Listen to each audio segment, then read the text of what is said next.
Assalamualaikum warahmatullahi wabarakatuh. Perkenalkan, nama saya Juhairiyah Hasmi Alfaini, NIM E 2019-2074, akan mereview tugas ekonomi makro tentang uang dan fungsinya. Uang adalah benda yang diterima masyarakat umum sebagai alat tukar dalam kegiatan ekonomi.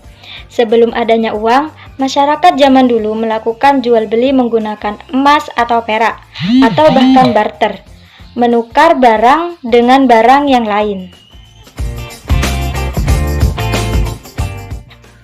Ada beberapa jenis-jenis uang yang dibagi menjadi beberapa kelompok. Yang pertama, menurut bahan pembuatannya. Menurut bahan pembuatannya, uang dibagi menjadi dua, uang logam dan uang kertas. Uang logam ini pada zaman dulu uang logam terbuat dari emas dan perak, seperti dirham atau dinar. Zaman sekarang bisa terbuat dari aluminium,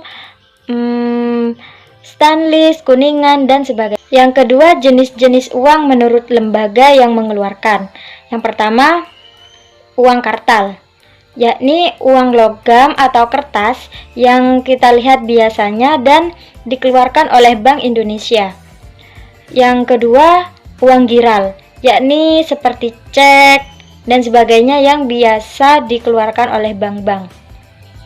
Yang ketiga, jenis-jenis uang menurut nilai jenis-jenis uang, yaitu ada dua. Pertama, uang penuh, dan yang kedua, uang tanda. Uang penuh yakni nilai dengan barangnya itu sama, seperti emas. Jika emas 10 gram, seperti emas berat 10 gram, itu nilainya seandainya 10.000. Jika dipecahkan, maka emas tersebut tetap bernilai 10.000. Dan yang kedua, uang tanda. Uang tanda yakni contohnya uang dari kertas. Jika ada uang kertas yang bertuliskan uang 50.000, jika sobek atau rusak, maka tidak berlaku lagi. Fungsi asli uang. Yang pertama, fungsi utamanya, yaitu sebagai alat tukar. Yang kedua, sebagai satuan hitung, yakni menghitung kekayaan seseorang. Yang ketiga, sebagai alat penyimpanan nilai. Fungsi turunan uang ada 5. Yang pertama, sebagai alat transaksi yang sah.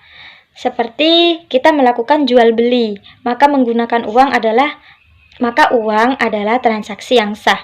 Yang kedua, sebagai alat pembayaran hutang. Seandainya ada seseorang memiliki hutang berupa hutang bangunan, maka membayar hutangnya bisa menggunakan uang. Yang ketiga, sebagai alat penimbun kekayaan, seperti menabung, investasi, dan lain sebagainya. Yang keempat, sebagai alat pemindah kekayaan. Seandainya seseorang tinggal di luar negeri, memiliki kekayaan seperti rumah, tanah di luar negeri, kemudian dia akan pindah ke Indonesia, dan gak mungkin rumah dan tanahnya digotong ke Indonesia, sehingga rumah yang ada di luar negeri tersebut dijual, ditukarkan dengan uang, dan kemudian uangnya dibelanjakan di Indonesia atau dibeli rumah dan tanah di Indonesia. Yang kelima, sebagai alat pendorong kegiatan ekonomi. Dengan adanya uang, kita bisa melakukan jual beli, kita bisa melakukan transaksi dan kegiatan-kegiatan ekonomi lainnya.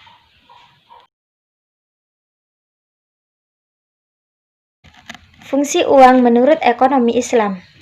Menurut ekonomi Islam, fungsi uang ada 3. Yang pertama, sebagai alat tukar transaksi. Yang kedua, sebagai alat hitung, seperti alat hitung kekayaan.